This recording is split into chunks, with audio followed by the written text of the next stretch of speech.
IDF spokesperson Major Doron Spielman in Tel Aviv. Major Doron Spielman, thank you so much for being here today. Although this news is quite startling for the world to hear, what happened? How did this truce fall apart?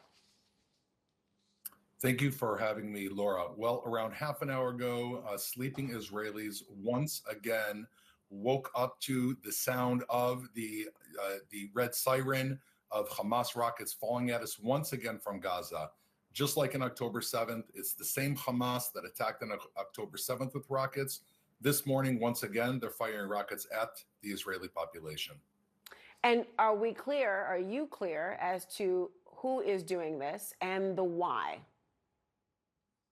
The why, again, we can go back to October 7th. Why did Hamas fire rockets at the Israeli population?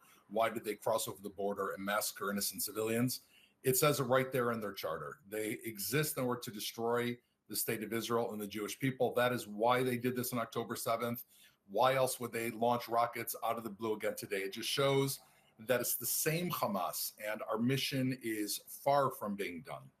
Has it been more than one rocket? And are we aware of more than one, two, three? Do we have any idea of the number at play here?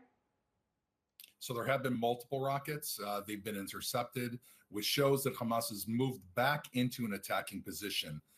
Amongst the Israeli people, we intercepted those rockets, thankfully.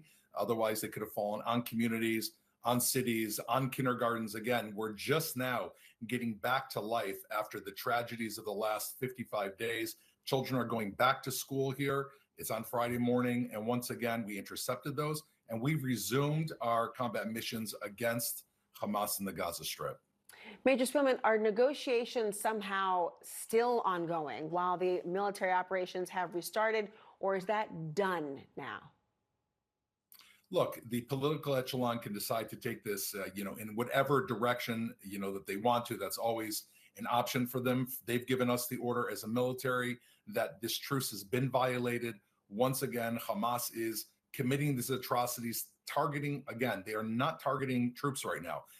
I'm not speaking to you about a mission where they fired directly at troops. These were targeting directly towards civilians.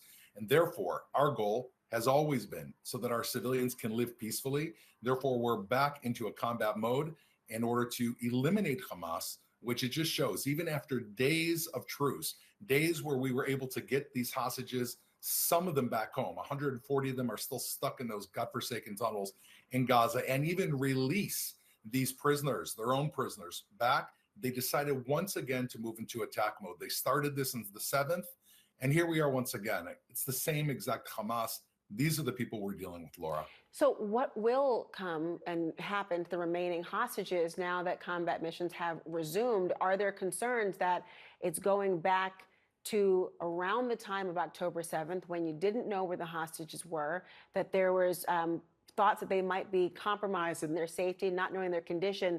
What happens now with respect to the remaining hostages? Listen, the Israeli people are deeply concerned about our hostages. I mean, imagine instead of dropping your kids off at your parents' house, you drop them off at Hamas's house, and Hamas is holding a 10-month-old baby, a 4-year-old child, men and women. We don't know if they're alive or dead. I mean, these are the people that are holding the children.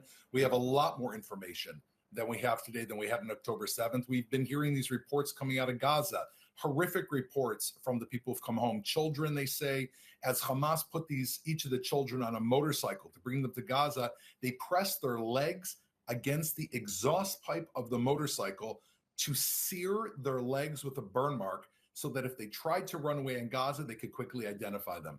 This is the monstrosity of what Hamas is doing is exactly what we've been saying. Like ISIS, we're deeply concerned. However, what I can tell you is we never would have reached the hostage deal that we reached most recently if we had not operationally pressed them militarily on the battlefield. Like President Biden said, Hamas could give a damn about these people. They will only respond to pressure. We are once back again out to destroy them so that they can never commit this crime in Israel again, and along the way, bring our people home. Is there any more information about the number of hostages or who is holding them? I asked that question specifically, Major Spielman, because some of the reporting that came out, and hopefully you can illuminate these issues for me, indicate that perhaps it's not singularly Hamas that is keeping some of these hostages, which then, of course, means that who is having a seat at the table might not be sufficient. Do we know if there are other players, other entities in talks right now or who are holding hostages that need to be addressed as well? The talks are with Hamas, and I'll tell you why.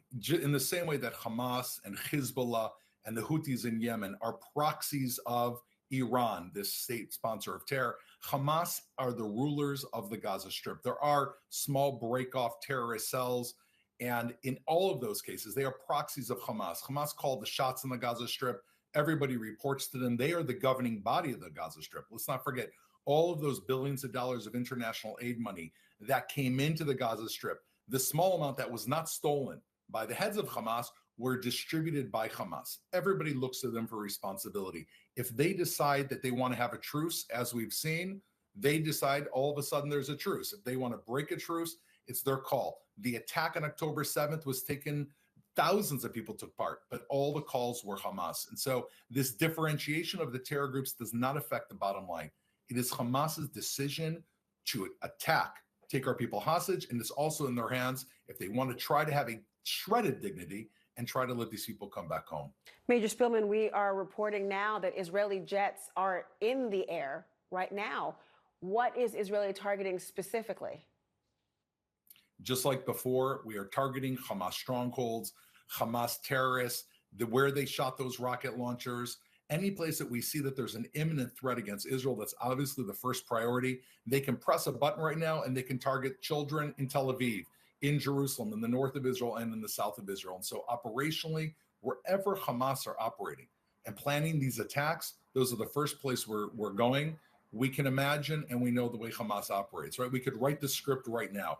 Hamas right now are going underneath schools, underneath mosques, inside of hospitals, and getting the rocket launchers ready. And the reason is they know that we have to stop them, just like, of course, any country trying to protect their citizens would attack the terrorists. And when we do, they're going to hold up a flag. I think we should all get ready. We'll see it in the next 24 hours saying the IDF, Israel attacked a school, a mosque. We all know the mask is down. This is Hamas's script.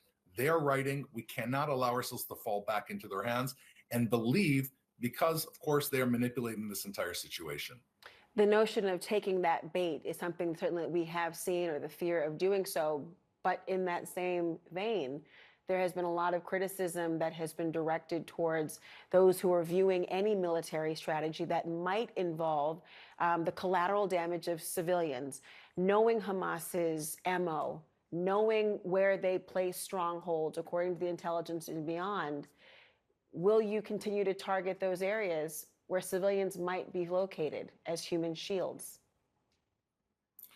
I totally understand the question, and this is obviously something that we are thinking about every day. This is extremely difficult because we don't want civilians to die. We don't want Israeli civilians to die from these barrages of rockets. We don't want to see Gazan civilians die, but Hamas is operating directly from within these areas. And we have to ask ourselves, what is the alternative? If we do nothing, if we lay down our arms, we're just going to allow Hamas to carry out another massacre like October 7th. I think morally, that is completely unconscionable, and no country in the world would allow it. So the first priority is to protect the Israeli civilians, and we are doing so with as much precision as we can, knowing that the people that we're fighting against, Hamas, are holding hostages, are holding their own civilians around the neck and shooting. Imagine a lone shooter, Laura. Imagine thousands of lone shooters, each of them holding a civilian and shooting at your population. We can't just sit by and let this happen, and we call on the international community to demand that Hamas leave civilian areas. If they want to fight Israel, go into an open area, have a little bit of courage, and fight us one-on-one. Leave your civilians out of this. Let them go back to being safe. Major, has the week-long pause, has that had any impact on the military strategy going forward? We've been ready militarily, and the reason is, unfortunately, we're not dealing with a reasonable group on the other side. It would be wonderful if we had looked at this pause and thought that they would reform their ways, but we know Hamas. We've been dealing with this for years on, and even in recent days, Laura, they've said their plan is to carry out October 7th again and again and again. Therefore, operationally speaking, we have been ready when the time comes to defend our civilians and to find Hamas wherever they are and eliminate them. Because without that, at the end of the day, the Israelis, doesn't matter if they're living on the border with Gaza, even in the center of Israel, they cannot go to sleep at night knowing that there are murderers out there that are seeking to kill them. Major Doron Spielman, thank you so much. Thank you, Laura, for having me. Our breaking news, we're